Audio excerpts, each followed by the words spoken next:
Hello everyone. Today I will show you how to fix Cash App account closed. Open the Cash App on your phone and make sure you are signed in.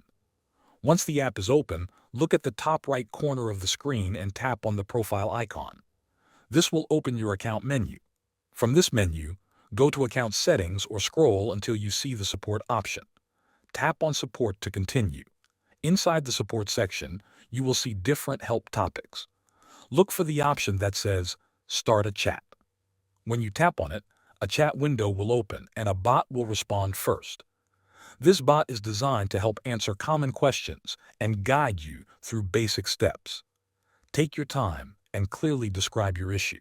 For example, explain that your Cash App account was closed or that you cannot access your account. Answer the bot's questions as accurately as possible. The more details you provide, the better the help will be. If the bot is not able to solve your issue, you can request to speak with a team member. There should be an option in the chat to connect with a support agent. Select that option and wait for a response from a real person. When you are connected to a team member, explain your problem again in simple words. Be patient while waiting for replies, as support responses can take some time. Thanks for watching.